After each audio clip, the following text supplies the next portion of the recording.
له فلا مضل له ومن يضلل فلا هادي له أشهد أن لا إله إلا الله وحده لا شريك له وأشهد أن محمدا عبده ورسوله صلى الله عليه وعلى آله وأصحابه ومن تبعهم بإحسان إلى يوم الدين أما بعد. Kaum muslimin wal muslimat, jamaah salat maghrib rahimani wa rahimakumullah. Alhamdulillah, tentunya selalu kita memuji Allah Subhanahu wa taala yang telah memberikan taufik kepada kita semua sehingga kembali di waktu ini sambil menunggu salat Isya kita duduk bersama belajar mengkaji pembahasan fikih dengan membaca salah satu tulisan dari ulama kita, ulama Islam, yaitu kitab yang berjudul Umdatul Fiqhi, hal-hal yang pokok yang harus kita ketahui dalam fikih, yang ditulis oleh Al-Imam Ibn Qudamah Al-Maqdisi rahimahullahu ta'ala. Kita di malam hari ini karena di pertemuan yang lalu sudah selesai dari pembahasan ruku, maka sekarang kita masuk di pembahasan sujud. Kata penulis rahimahullah, "Tsumma yakhiru sajida." Kemudian setelah sebelumnya kita bangkit dari ruku, membaca sami Allahu liman hamidah. Kemudian ketika tegak berdiri kita membaca Rabbana walakal hamd atau Rabbana lakal hamd atau Allahumma Rabbana lakal hamd, Allahumma Rabbana walakal hamd, karena bisa salah satu dari empat itu. Maka kita setelah i'tidal berdiri lurus, seluruh persendian sudah kembali ke tempatnya, maka kata beliau yakhiru sajidah. Mulai yakhiru artinya yahwi, merunduk, turun untuk sujud. Turun untuk sujud. Pembahasan yang pertama sekali yang harus kita ketahui terkait dengan hukum sujud. Tidak ada silang pendapat, alhamdulillah, di kalangan para ulama kita berdasarkan dalil Quran, demikian pula sunnah hadits Nabi sallallahu alaihi wasallam, bahwa sujud di dalam solat itu rukun dari rukun solat. Dan itu berlaku untuk setiap solat, semua solat. Kecuali solat jenazah. Karena dia tidak ada sujud. Sebagaimana juga tidak ada ruku. Tapi semua solat selain solat jenazah, merupakan rukunnya adalah sujud. Siapa yang solat tanpa sujud padahal dia mampu untuk sujud, maka tidak sah solatnya. Berdalil dengan Quran, Allah Subhanahu wa taala berfirman, "Ya ayyuhalladzina amanu irka'u wasjudu." Di ayat yang dibacakan oleh Pak Imam tadi ada salah satu ayat itu. Ya ayyuhalladzina amanu irka'u wasjudu wa'budu rabbakum waf'alul khair la'allakum tuflihun. Wahai orang-orang beriman, rukuklah dan sujudlah. Sembahlah Rabb kalian dengan ruku dan sujud itu. Lakukan kebaikan. Karena ruku, sujud itu kebaikan. Itu ibadah kepada Allah Subhanahu wa taala. La'allakum tuflihun, agar supaya kalian beruntung. Agar supaya kalian beruntung, kata Allah Subhanahu wa taala. Jadi ini perintah Al-Qur'an. Ini juga yang diperintahkan oleh Nabi kita Muhammad sallallahu alaihi wasallam. Dalam hadits yang dinukil oleh Abu Hurairah terkait dengan orang yang salah solatnya itu, yang pernah mengulang solatnya sampai 3 kali. Ketika Nabi mengajarkan kepadanya solat, di antara yang diajarkan setelah ruku adalah kata Nabi SAW, "Tsummasjud." Kemudian kamu sujudlah. Kemudian kamu sujudlah. Ini yang dikatakan oleh Nabi kita Muhammad SAW, beliau langsung perintahkan hal tersebut. Dan Harus tumakninah di dalam sujud. Tidak cukup sujud saja baru langsung naik. Tidak boleh. Harus tumakninah. Tumakninah itu persendian kita ketika sujud. Hal-hal yang wajib kita sentuhkan ke tempat sujud harus semuanya menyentuh lantai dan tenang di dalamnya. Karena Nabi SAW melanjutkan kepada orang yang salah sholatnya itu, masjud hatta tatma'inna sajida. Kemudian kamu sujud sampai kamu tumakninah di dalam sujud. Bukan sekedar sujud. Harus sampai tumakninah. Harus sampai tumakninah. Ini yang perlu kita ketahui dalam hal ini. Karena kalau kita melihat sebagian orang mungkin karena kebodohan tidak tahu bahwa tumakninah itu adalah merupakan rukun dalam sujud juga. Mungkin juga karena tergesa-gesa. Sehingga belum semua alat sujud nanti yang kita akan sebutkan dalilnya. Ketika datang pembahasannya insya Allah. Belum semua kena lantai dia sudah bangkit. Ini membatalkan solatnya. Ini membatalkan solatnya. Ini tidak ada silang pendapat disepakati oleh para ulama. Kita di madhab apapun. Mau kita bermadhab Malikiyah, Hanafiyah, Syafi'iyah, Hanabilah. Semuanya mengatakan ini rukun solat. Kita sujud dan tumakninah. Kita sujud dan tumakninah. Kemudian beliau berkata mukabbiro. Sambil kita bertakbir. Jadi turun itu, turun Allahu Akbar. Bukan saat sampai baru takbir. Itu termasuk kesalahan di dalam meletakkan takbir lafadznya. Sebagian orang kita lihat dia akan takbir kalau dia sudah di lantai, sudah sujud. Itu salah. Dia adalah disebutkan oleh para ulama yakirru sajida mukabbira. Dia merunduk turun sujud sambil bertakbir. Sambil bertakbir. Jadi Allahu Akbar. Apalagi dalam madhab Syafi'iyah. Kalau madhab Syafi'iyah mereka agak keras sedikit dalam hal ini. Harus takbirnya panjang. Maksudnya sesuai dengan gerakannya. Jadi kalau kita dari atas tadi Allahu Akbar sampai ke bawah. Itu tidak salah kan, ini kan takbir perpindahan. Ya, walaupun kalau ada orang baca Allahu Akbar cuman saat gerakannya ke bawah. Itu sudah sah. Iya, kesalahan kalau dia takbir saat masih berdiri. Belum turun dia sudah takbir. Allahu Akbar baru turun. Salah. Atau dia sudah di bawah, sudah sujud. Baru Allahu Akbar. Itu bukan takbir perpindahan namanya. Itu sudah masuk di satu gerakan berikutnya. Itu sudah masuk di satu gerakan berikutnya. Dan hukum bertakbir ini yang dipegang oleh mayoritas ulama kita adalah sunnah. Sekali lagi, bukan berarti sunnah berarti ditinggalkan. Bukan. Maksudnya ini terkait dengan hukum perbuatan mengucapkan takbir ini sunnah. Kalau ada seorang lupa bertakbir, dia hanya turun sujud, tidak takbir, lupa. Tidak perlu dia qadha, tidak perlu dia ulang sholatnya. Ya, karena sholatnya sah tanpa takbir perpindahan. Tanpa takbir perpindahan. Ini hukumnya takbir perpindahan dan juga kita sudah jelaskan ketika kita membahas ruku. Ketika turun ruku. Dan beliau ingatkan wala yarfa'u yadayhi. Dia tidak angkat tangan.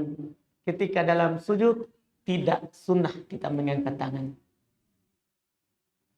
Kita sudah dengarkan di pertemuan sebelumnya, bahwa seorang dalam sholat mengangkat tangan yang dicontohkan oleh Nabi kita Muhammad SAW hanya 4 keadaan. Tidak ada tempat kelima. Ketika takbiratul ihram, Allahu Akbar, takbir pertama. Ketika mau ruku, Allahu Akbar. Ketika bangkit dari ruku, Allahu Akbar, sami Allahu liman hamidah, Rabbana lakal hamd, situ. Itu 3 tempat. Bukhari Muslim ini riwayat. Kemudian dalam riwayat Imam Al-Bukhari ditambahkan 1 tempat, yaitu ketika bangkit dari tasyahud awal. Ini 4 tempat mengangkat tangan. Selain ini tidak ada syariat mengangkat tangan. Makanya perlu ingatkan di sini, wala yarfa'u yadai, tidak mengangkat tangannya ketika mau sujud. Kalau kita mau turun untuk sujud, tidak angkat tangan. Ketika nanti bangkit dari sujud, tidak angkat tangan. Ketika mau sujud lagi, tidak angkat tangan.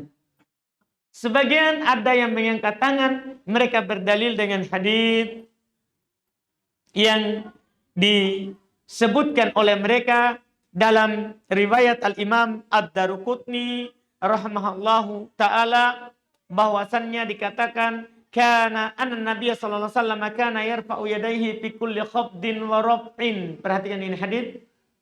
Adalah Nabi Muhammad sallallahu alaihi wasallam belum mengangkat kedua tangannya setiap naik turun, berarti mencakup sujud. Nabi mengangkat tangan setiap naik turun. Ini hadis riwayat Imam Ad-Daruqutni, tapi adalah hadis yang salah. Ada kata para ulama, waham dari rawinya, terjadi kesalahan dari rawinya. Yang benarnya adalah kana yukabbiru fi kulli khafdin wa raf'in. Adalah Nabi bertakbir setiap naik turun, bukan mengangkat tangan setiap naik turun. Jadi ini salah dari rawi. Seharusnya dia menukil bahwa Nabi sallallahu alaihi wasallam takbir setiap naik turun. Tapi dia menukil Nabi angkat tangan setiap naik turun. Jadi biar disujud. Naik dari sujud pertama, angkat tangan. Turun sujud, angkat tangan. Naik lagi sujud, angkat tangan. Itu kalau kita ikuti ini riwayat. Tapi ini riwayat adalah riwayat yang syadz, ganjil, aneh, dhaif. Menyelisih riwayat yang lebih kuat. Di samping lagi, pertama, salah dalam mengucapkannya, meriwayatkannya. Yang kedua, menyelisih riwayat Bukhari Muslim. Ibnu Umar radhiyallahu ta'ala ketika belum menyampaikan tempat tadi, itu yang ditakbir angkat tangan di 4 tempat tadi, Ibnu Umar langsung menyatakan, wala yaf'alu dzalika fis sujud. Nabi tidak lakukan itu dalam sujud. Itu di riwayat Bukhari Muslim. Datang dalam riwayat ini, angkat tangan setiap naik turun. Ini adalah riwayat menyelisih riwayat yang kuat, yang sahih dari Nabi SAW. Oleh karena itu, wala yarfa'u yadai, kita tidak mengangkat tangan ketika turun sujud dan ketika kita naik dari sujud. Kemudian beliau berkata berikutnya, wa yakunu awwala ma yaqa'u minhu 'alal ardi rukbatah thumma kaffah.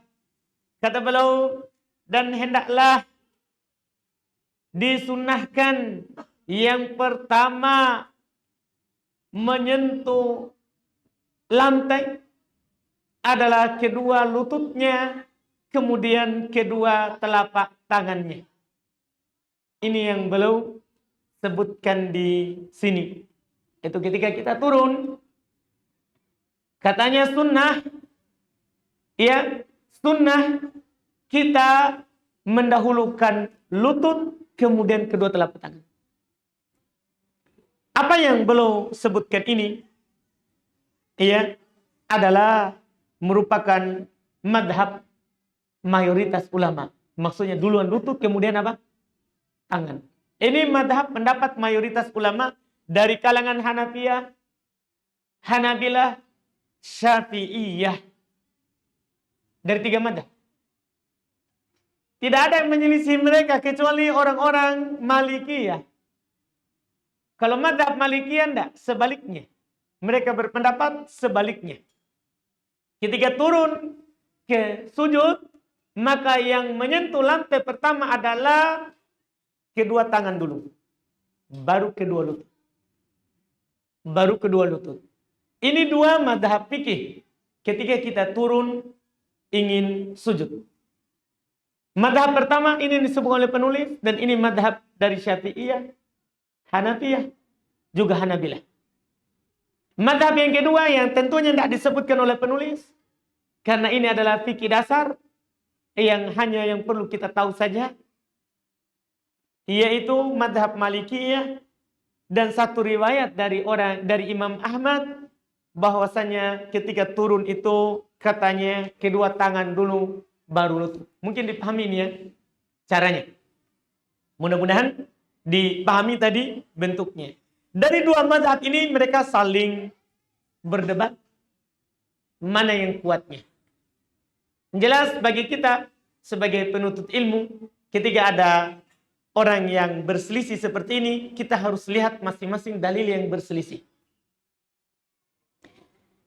Bagi yang menyatakan bahwa ketika turun itu adalah disunahkan kedua lutut sebelum kedua telapak tangan, mereka berdalil dengan hadits Wa'il ibn Hujr radhiyallahu ta'ala. Beliau berkata, "Ra'aitun Nabiyya sallallahu alaihi wasallam idza sajada wada'a rukbatayhi qabla yadayhi." Saya melihat Nabi sallallahu alaihi wasallam, kata Wa'il ibn Hujr, apabila beliau sujud, maka beliau meletakkan kedua lututnya sebelum kedua tangannya. Artinya lutut duluan baru apa? Tangan. Ini dalil mereka. Hadits ini yang beliau sebutkan ini, yang kami sebutkan barusan, ini hadits riwayat Imam Abu Daud. Demikian pula Imam At-Tirmidzi serta Imam An-Nasa'i. Hanya saja hadits ini dhaif. Hadits tadi ini yang lutut dulu baru kedua telapak tangan dhaif. Didhaifkan oleh Syekh Albani rahimallahu taala di dalam Sunan Abu Daud. Karena memang dhaif, rawinya adalah rawi yang dhaif. Kemudian pendapat yang kedua yang mengatakan tadi tangan dulu baru lutut, mereka berdalil dengan hadits Abu Hurairah radhiyallahu taala anhu.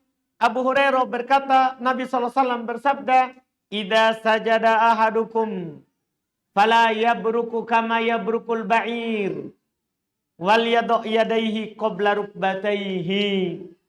Apabila salah seorang dari kalian sujud, maka janganlah dia turun seperti turunnya unta. Jika salah seorang dari kalian sujud, jangan dia turun seperti turunnya unta. Kalau kita melihat bagaimana unta itu turun kalau duduk, ya, maka dia akan dahulukan ya tangannya, karena bagian depannya dulu dia yang dibawa, baru bagian belakangnya. Bisa nanti kita buka YouTube cara turunnya unta. Iya, supaya kita paham maksudnya. Jangan sampai kita tidak pernah lihat turunnya unta. Ini kan Nabi larang, kalau kalian turun sujud, jangan turun seperti turunnya unta. Ini dulu potongan kita harus jelas maknanya. Maksudnya duluan tangan baru lutut. Itu sebenarnya. Ini masalahnya, ini hadits. Kemudian potongan kedua, wal yadu' yadaihi qabla rukbatayhi. Hendaklah dia meletakkan kedua tangannya sebelum kedua lututnya. Ini hadits. Katanya di awal, potongan pertama, jangan turun seperti turunnya unta. Nah, unta kalau turun duluan tangan baru lutut. Kemudian di potongan kedua, hendaklah letakkan kedua tangan sebelum kedua lutut. Apa yang kita pahami dari sini hadits? Ini potongannya. Siapa yang tahu ini masalahnya, ini hadits sebentar? Ada jamaah yang bisa tahu kenapa ini hadits sebentar bermasalah? Kan di awal. Jadi terdiri dari dua kalimat. Kalau kalian sujud, jangan turun seperti unta. Dan unta kalau turun, tangan dulu baru lutut. Katanya yang kedua, hendaklah letakkan tangan sebelum lutut. Apa kira-kira masalahnya ini hadits sebentar? Ada yang tahu? Yang bisa jelaskan sedikit? Ini hadits kata Imam Ibnul Qayyim muttarib. Potongan kedua bertentangan dengan potongan pertama. Katanya, jangan turun seperti unta, tapi dahulukan tangan sebelum lutut. Sementara unta itu tangan dulu baru lutut. Jadi dilarang seperti unta, tapi disuruh seperti unta. Paham maknanya? Maka ini hadits dhaif, matanya, lafadznya, tidak mungkin ini dari Nabi SAW. Karena kalau itu dari Nabi, tidak mungkin bertentangan. Karena sudah ada nas dari Allah Subhanahu wa Ta'ala. Kalau itu dari Allah, tidak mungkin berselisih. Ini berselisih. Cara turunnya onta, duluan tangan, kemudian lutut. Kemudian Nabi katakan, hendaklah tangan dulu, baru lutut. Berarti mendukung turunnya onta. Makanya kata Imam Ibnul Qayyim, ini hadits mutharib, goncang, matni. Walaupun secara sanad sahih, tapi matan haditsnya awal dibatalkan oleh akhirnya, atau akhirnya dibatalkan oleh awalnya. Oleh karena itu, dikatakan oleh para ulama kita dalam masalah ini adalah karena semua yang berpendapat di sini adalah memiliki dalil, tapi semua dalilnya adalah dhaif. Yang menyatakan duluan lutut kemudian tangan, dhaif. Yang menyatakan duluan tangan kemudian lutut, dhaif. Ya, semuanya dhaif. Dalam masalah ini kata mereka, perkaranya diberikan keluasan. Mana yang mudah saja bagi kita. Mana yang mudah saja. Siapa yang mudah baginya untuk mendahulukan tangan baru lutut, itu yang dia lakukan. Atau siapa yang mudah sebaliknya. Sebaliknya, duluan lutut, kemudian apa? Tangan. Silakan dia lakukan. Silakan dia lakukan. Karena yang diperintahkan adalah sujud. Jelas itu disepakati. Dalil Quran, dalil hadis. Sujud. Cara turunnya ini yang diperselisihkan. Yang kena lantai duluan, lutut atau tangan. Ini yang diperselisihkan. Ini yang diperselisihkan. Dan hal ini diberikan keluasan. Mudah bagi kita lakukan yang mana saja. Kemudian beliau berkata, "Tsumma jabhatuhu wa anfuhu." Kemudian ya, dia kenakan jabahnya, jidatnya, dan hidungnya ke tempat sujud. Ini beliau katakan ya, karena memang dalam hadis yang diriwayatkan oleh Al-Imam Al-Bukhari, demikian pula dikeluarkan oleh Al-Imam Muslim rahimahumullah. Nabi SAW bersabda, "Umirtu an asjuda ala sab'ati a'dhum." Saya diperintahkan untuk sujud di atas 7 anggota sujud. Diperintahkan untuk sujud di atas 7 anggota sujud. Nabi sebutkan apa itu? Beliau berkata, "Alal jabahati wa asyara biyadihi ala anfi." Sujud dengan bertumpu pada jidat dan Nabi tunjuk hidungnya. Artinya dalam ucapannya belum bilang jidat, tapi di pergerakannya hidung. Artinya maksudnya ini jidat sama hidung harus kena lantai. Ini dianggap satu. Ini satu. Kemudian berikutnya kata Nabi SAW, wal yadain, kedua telapak tangan. Kedua telapak tangan ya, bukan kedua tangan sampai ke siku. Karena sebentar nanti akan disebutkan. Dilarang ini siku menyentuh lantai. Kita dilarang sujud seperti anjing yang tidur. Yang dia hamparkan, bentangkan tangannya dari bagian depan sampai ke sikunya. Tapi ini di sini adalah kita bertumpu pada kedua telapak tangan. Ini sudah 3. Dengan tadi. Warukbatain, kedua lutut. Ini sudah 5. Wa atrafil qadamain, dan kedua ujung kaki. Berarti ini sudah 7. Kita kalau sujud semua ini harus kena lantai. Karena Nabi bilang, saya diperintahkan. Yang memerintahkannya adalah Allah Subhanahu wa Ta'ala tentunya.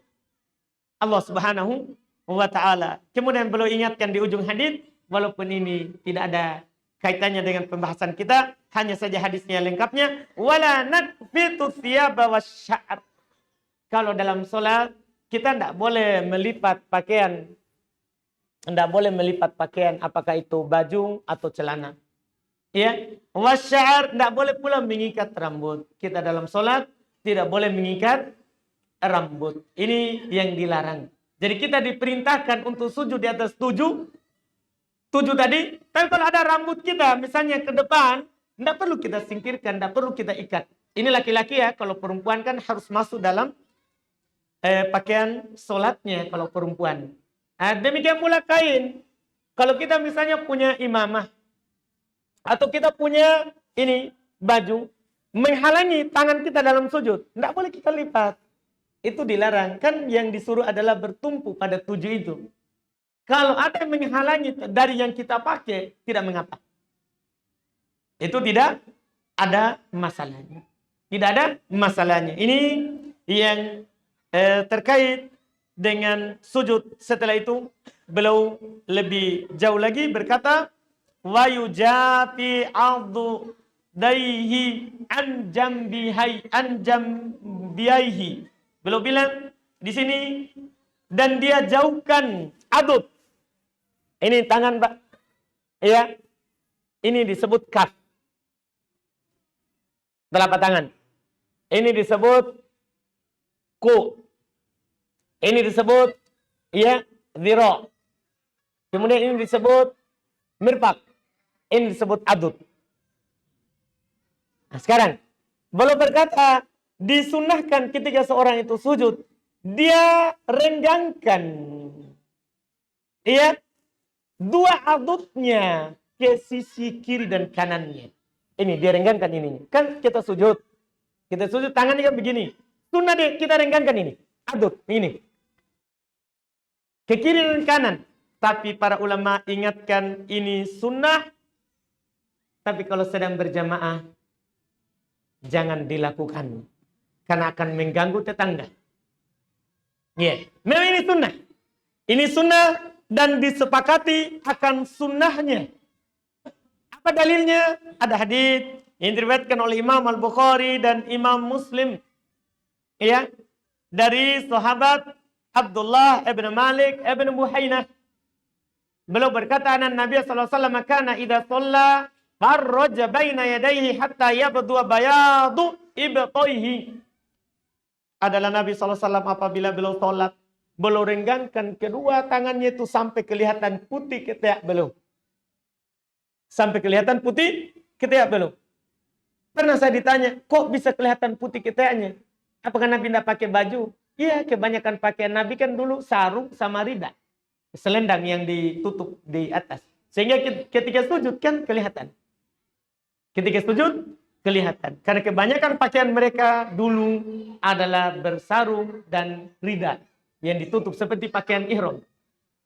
Seperti pakaian ihram. Itu kebanyakan pakaian dulu. Ini sunnahnya. Nabi merenggangkannya. Sampai nampak putih ketiak beliau sallallahu alaihi wasallam. Tapi ingat tadi itu yang diingatkan oleh para ulama kita, sunnah ini tidak boleh kita lakukan jika mengganggu tetangga kita. Jika mengganggu tetangga kita. Tapi kalau tidak punya tetangga, kita sholatnya sendiri, ini sunnah dilakukan. Ini sunnah dilakukan. Kemudian beliau berkata, wabatnahu an fakidai. Ini juga sunnah, Masya Allah. Sunnah juga kita jauhkan perut dari paha. Jadi ketika sujud, kita tidak boleh sujudnya dekat sekali. Iya, perut kita sampai menempel di mana? Di paha. Tidak, sunnahnya dijauhkan. Direnggangkan.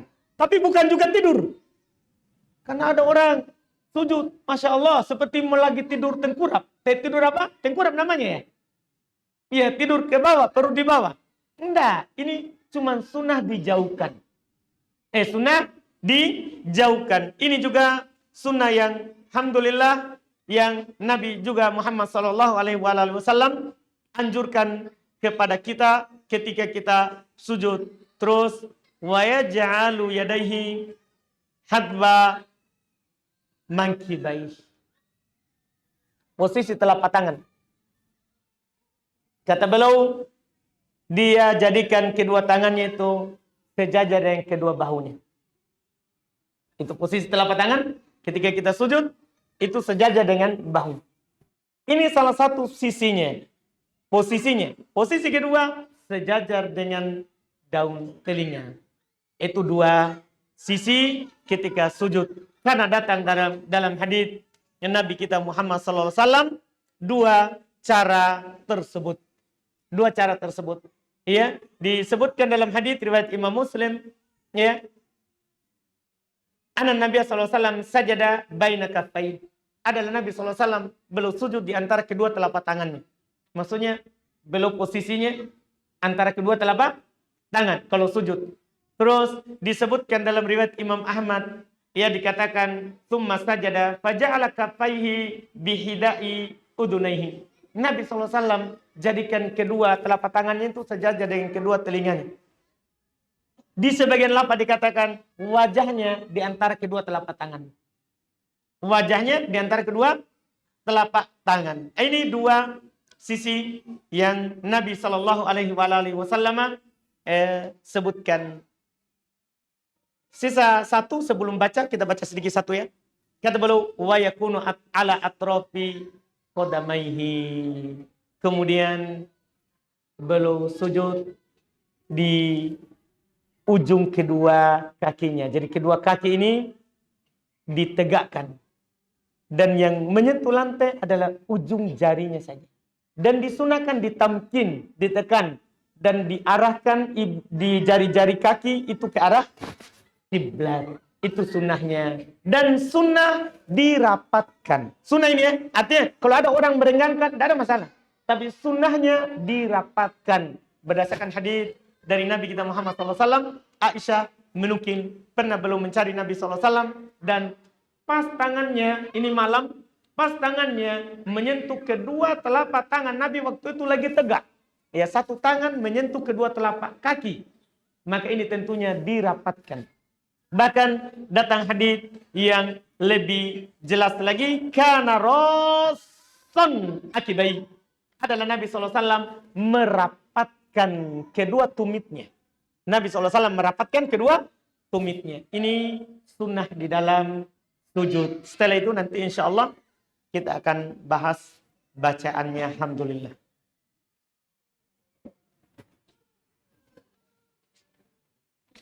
Kita baca beberapa pertanyaan, bisa kita baca.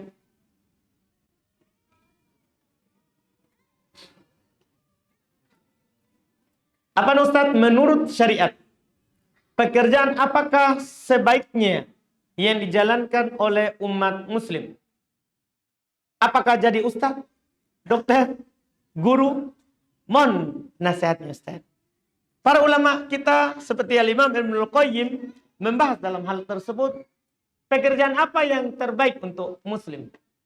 Maka mereka berselisih dalam menjelaskan apa pekerjaan yang baik. Kenapa berselisih? Karena para nabi berbeda-beda pekerjaannya.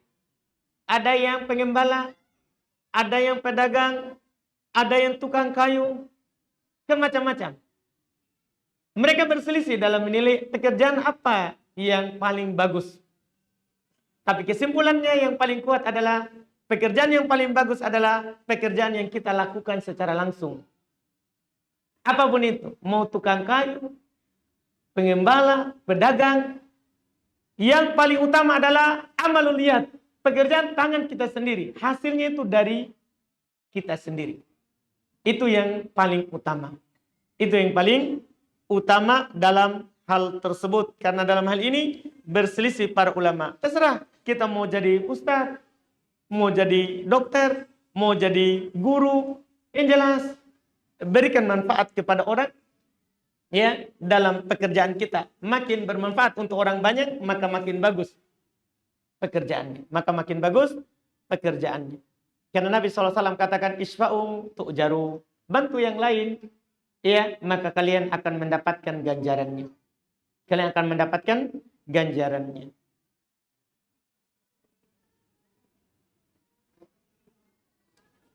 Bagaimana jika saya tertidur di waktu asar dan terbangun pada saat adzan maghrib berkumandang? Pertanyaannya, apakah saya sholat asar dulu atau mengejar sholat maghrib berjamaah di masjid, lalu setelahnya baru sholat asar? Jika dia akan luput dan keluar dari waktu maghrib, maka dia sholat maghrib. Baru sholat asar, niatnya qadha. Itu bedanya kalau kita lakukan setelah sholat maghrib, niatnya qadha. Tapi jika dia melihat dia bisa kejar, ya, sebelum selesai sholat maghrib atau sebelum keluar waktu maghrib, maka dia sholat asar dulu. Niatnya adaan. Niatnya adalah dia tunaikan sholat asar. Dia tunaikan sholat asar waktu itu. Itu wallahu alam, dalam hal itu kembali ke waktu. Kembali ke waktu yang dia punya. Ini ada pertanyaan, apakah ada dalil untuk menjawab iqamah sebagaimana menjawab adzan? Tidak ada dalil. Tidak ada dalil. Yang ada dalilnya itu hanya adzan saja. Ya, hanya adzan saja. Sebagaimana dalam hadis Nabi SAW, "Idza sami'tumul muadzin yu'adzin, faqulu mithlu ma yaqulul muadzin." Kalau kalian mendengar si muadzin adzan, itu disebutkan. Maka ucapkan seperti yang diucapkan oleh muadzin. Itu yang disebutkan adzannya. Adapun qomatnya, maka tidak ada zikir, tidak ada doa, tidak ada bacaan setelahnya.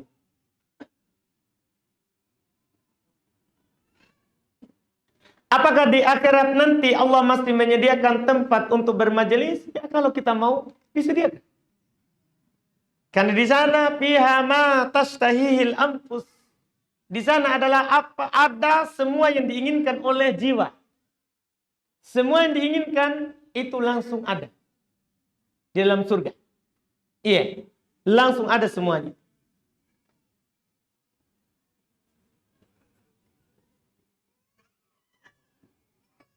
Mana yang lebih utama?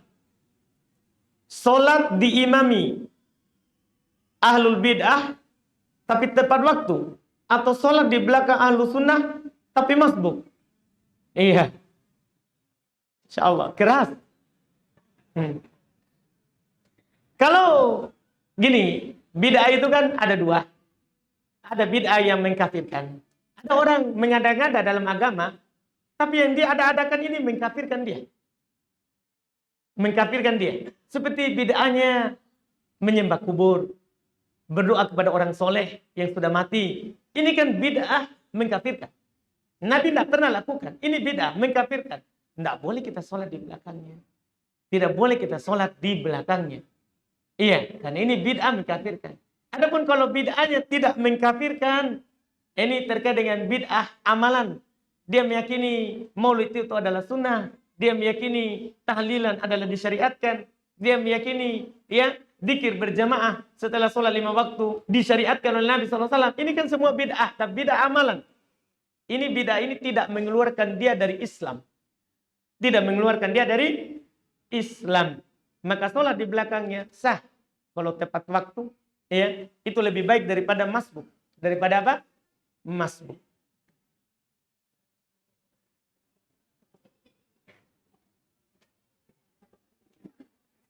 Kemudian di sini Anda seorang mahasiswa semester 6, Ustaz. Insya Allah bulan 10 Anda KKN, Ustaz. Sedangkan status Anda sudah menikah. Apakah anak berdosa meninggalkan seorang istri selama 45 hari tanpa nafkah? Mohon penjelasannya, Ustaz. Ini masalah. Masalah sama istri, tak kita tanya ke saya. Iya kan? Tanyakan ke istri tak. Iya kan? Itu lebih bagus. Saya kan kalau saya bilang, gimana kak? Saya bilang berdosa. Kita lain mungkin masalah tak? Kita bilang tidak berdosa, istri tak mungkin tidak ridho. Berarti masalahnya adalah sama istri tak, bukan sama saya. Silakan tanya baik-baik sebentar kalau pulang. Gimana? Saya ada KKN, berdosa nggak saya pergi? Kalau dia bilang berdosa, saya tidak ridho. Ya sudah, berdosa. Iya kan? Karena setelah itu saya akan sampaikan hadis kalau istrinya bilang begitu. Ya, kata Nabi SAW, kafa bil mati itman ayyudayyi aman yakutu. Cukup seorang itu dikatakan berdosa kalau dia telantarkan yang menjadi bebannya, menjadi tanggung jawabnya. Itu kalau istrinya bilang tidak mau ditinggalkan. Ya, saya harus dinafkahi lahir batin setiap malam, setiap hari. Ya sudah, berdosa kita. berdosa. Tapi kalau istri kita bilang, ya, kita pas bilang begitu nanti saya ada KKN, ini juga kebaikan untuk kita, ya, siapa tahu bisa dapat kerjaan yang halal dengan itu. Istri bilang, Bismillah. Ya, Bismillah maksudnya izin, lahir batin, siap ditinggal.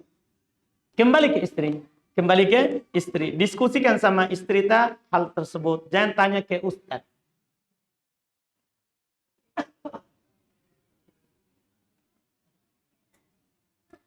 Kenapa di Indonesia banyak keturunan Nabi? Sedangkan Nabi lahir di Arab. Enggak tahu juga. Iya.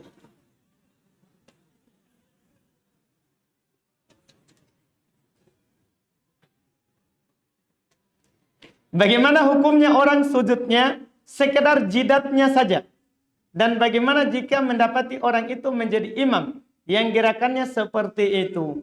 Sujud hanya jidat saja tanpa hidung, itu berdosa karena hukumnya wajib. Kan sujudnya rukun. Tapi kena semua ini tadi itu wajib. Kalau ada orang sujud, diangkat kakinya bagian belakang semua dua-dua. Ya, berdosa, sah solatnya. Sah solatnya. Kan, tapi dia tidak melakukan yang wajib. Tidak melakukan yang wajib. Jadi kita imam di belakangnya, sebagai makmum di belakangnya, sah solat. Sah solatnya. Dan hal tersebut kita sampaikan hadis kepadanya. Sampaikan hadis tadi, itu hadis tadi hadis Ibnu Abbas. Riwayat Imam Al-Bukhari dan Imam Muslim. Nabi kita SAW diperintahkan untuk sujud di atas 7 anggota sujud. Kita ini umat Nabi. Kita ikut kepada beliau dalam solat. Karena Nabi bersabda dalam hadis riwayat Imam Muslim, "Shallu kama ra'aitumuni usolli." Solatlah sebagaimana kalian melihat saya solat. Ini Nabi sudah tetapkan seperti itu ya, bukan melihat guru kita, tapi melihat Nabi. Artinya pastikan ini ada hadis dari Nabi SAW yang kita lakukan. Itu wallahu alam. Kemudian berikutnya, apakah boleh berkurban 1 ekor kambing untuk 1 keluarga? Dan berapa batasannya kalau seekor kambing?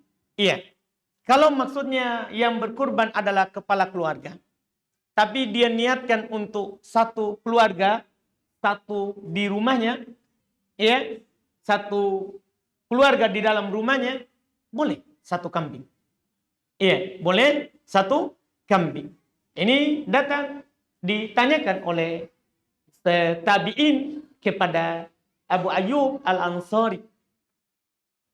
Beliau ditanya, kaifa kana ad-duhaya fi ahdin Nabi sallallahu alaihi wasallam? Bagaimana kurban di masa Nabi sallallahu alaihi wasallam?